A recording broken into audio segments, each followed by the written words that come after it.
When I was in theology, I was on the actual mobile unit class of the Ark.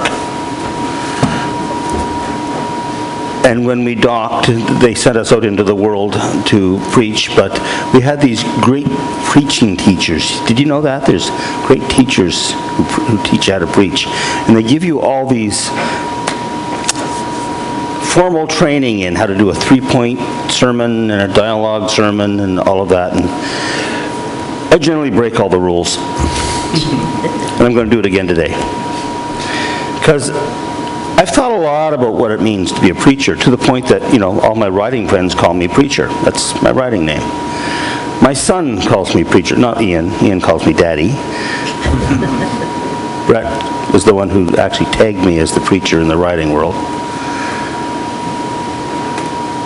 And it's because I can't remember a time in my life I didn't want to preach. Long before the great teachers of the Ark, there was this little boy who would stand up on a box in his parents' living room and start to tell and talk about things, which has always been a great sense of awe to me that I would do that, because I always did it, of course, in the living room with the teddy bears and my younger brother who hated me for making him sit and listen. And my stomach goes into knots when I speak before 3 people. I just had this compelling issue to be a preacher. So, of course, you really can't go to work for the bank or for any organization, institution, even working in the lands and forests as a teenager. There's no place there to preach. Well, there is, but they don't like you for it. So it was to the church I took myself. Now, this is the opening of a sermon to talk about, but that you shall lose your life, then you shall gain it. Which is what the gospel was talking about. You were all listening, right, weren't you, when Alan read the words? You weren't doing the mental checklist on the groceries or the, really, right? You were all focused on, this is the gospel and we're going to hear it today. No test. I see the look on your faces. Did you notice what you were reading? Yes. Just checking. I read it 4 times. You read it 4 times. But that you shall lose your life. Because I went into the church with a sense of what life was about. I went into the church driven by the same, and it's unfair to make this comparison, but I'm going to make it. Thousands of years ago, thousands of years ago, a young prince of India, Prince Siddhartha, saw himself exposed to poverty and wondered what that was all about. Went on a quest. His life had been protected from all disease and poverty and ill. And you know him today as Buddha, because he gave up everything to find the true meaning of life. And that's kind of the quest that took me into the church, to find that place where I could bring my passion for sharing something that I believed and have a faith in. I've never had a day that I did not believe in God. It's not true. I have denied God at times, but God has always been with me.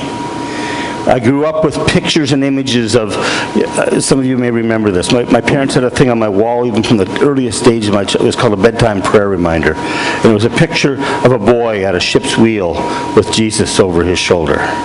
It glowed in the dark, by the way. I would just still love glow-in-the-dark things. Ian's bedroom at home is filled with stars. I've always grown up with that sense of presence. So I went into the church, and I became a minister. And I began to serve, not God, but the institution. And the more I did good works in the name of the institution, the more I was rewarded by people, and the more I came about things. And my life rose to becoming, all of the politically correct things that you can be in the church. On every major committee, chaired this, chaired that, chaired presbyteries, elected the conference, all that stuff.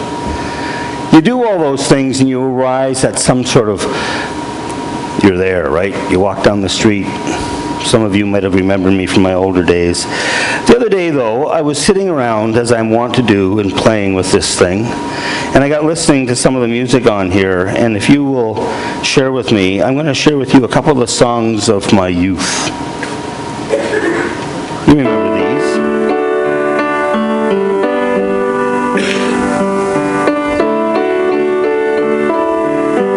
This will all connect eventually. Well, I dreamed I saw the knights in armor come saying something about a queen. I bet you can all remember there were those peasants singing and drummers drumming, and the archers split the tree. There was a fanfare blowing to the sun that was floating on the breeze. Look at Mother Nature on the run in the 1970s. Or this one.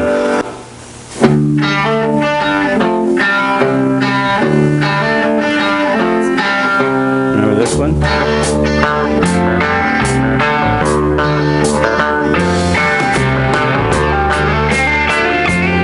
When the youth of North America rose up and took the streets. Grabbing your nuts.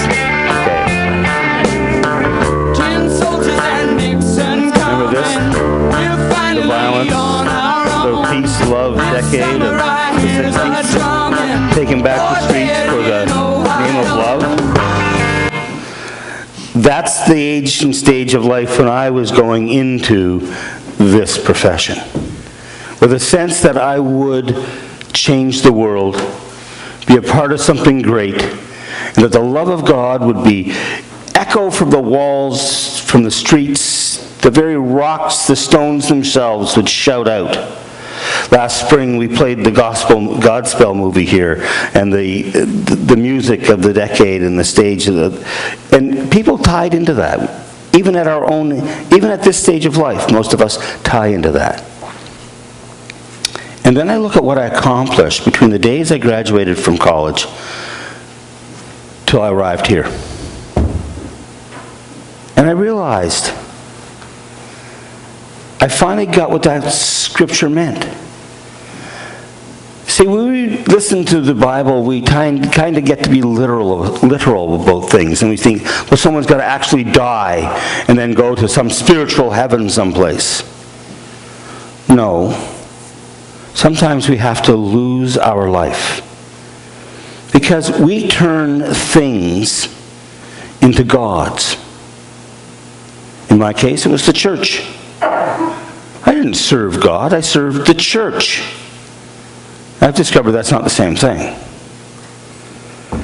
Some people serve their profession.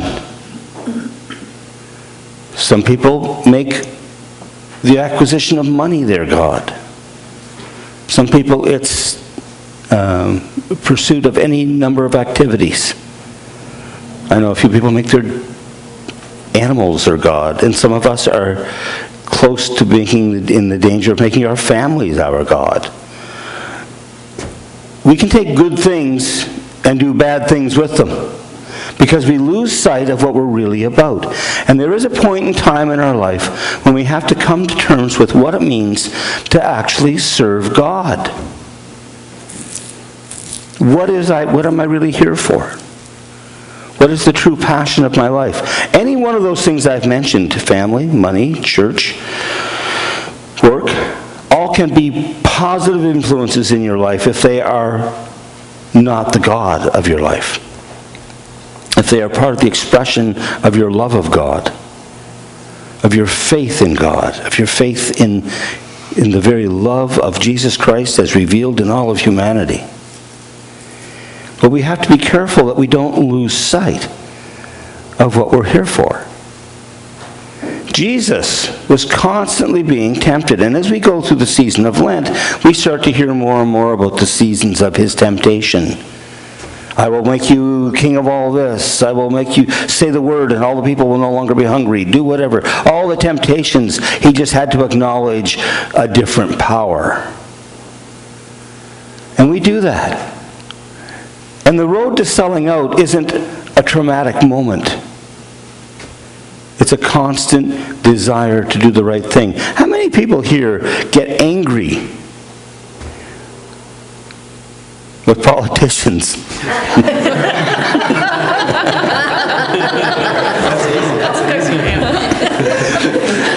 Years ago, I had a secretary in the church in Cape Breton who, Frida, if you're listening, we're still doing it. She listens to these on the internet. Her husband, Dougie, decided to go into local municipal politics, and he was running for the local council. And his concern was that he was going in for the right motives, but that he would come out with the wrong. That he would be changed by the process of serving the community good. And I realized over the years there was truth to what he was concerned about. That you go into something for the right reasons, it becomes your life. And as it becomes your life, you're not willing to let go of it. You've got to hang on to it. People cling to power, they cling to position, they cling to places, they cling to whatever. Can't let go of them. Some of us as parents had to learn to let go of our kids. You cling to the thing that begins to identify you. And that's sad, because the thing that should identify us is the pure and simple fact that I am loved of God. I am loved of God. And if we're fortunate enough, and if you don't get so lost, even if you get so lost in that God that you serve, you get to break. And when you break, you find your way back to God. Because when all the dust of life settles, and you're just back on your own, you realize, what do I have? I have the love of God to sustain me. I have the love of God to fill me. I have the love of God to share with this world. I have the very Word made flesh to show me the way. And I have nothing to lose but everything that is of no value and everything to gain which is of value. The love and the identity one holds within the power of this creation that places us here and gives us our purpose. That purpose comes from within. It does not come from without.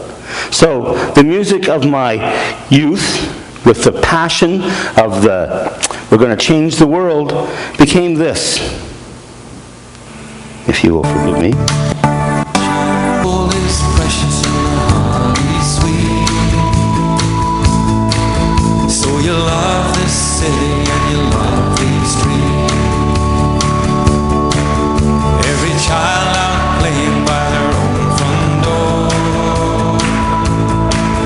Every baby laying on the bedroom floor. Every dreamer dreaming in their dead-end job. Every driver driving through the rush hour. I feel it in my spirit, feel it in my bones. Gonna send revival, bring them all back home. For I can hear that thunder in the distance, like a train on the edge of the town. I can feel the brooding of the spirit. Lay your burdens down. Lay your burdens down.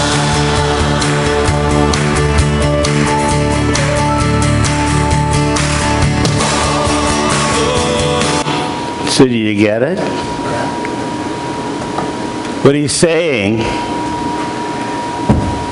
is that no matter where you are, or what you are, or who you are, or where you have been, or what you have done, what you've accomplished, what God you have followed to this point in time, there is a sense of revival for every one of us.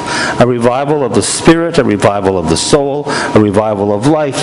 It is the giving up of our life that brings us to the new life. That's what Jesus is saying. For the people who have sat back for hundreds of years and read scriptures like this and said, oh, when I die, there will be a new day.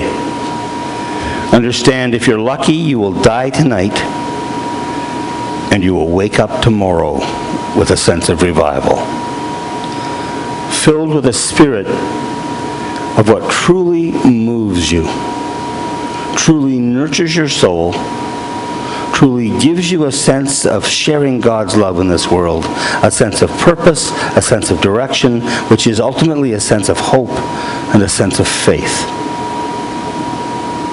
Whatever you cling to arbitrarily prevents you from letting go and living with God.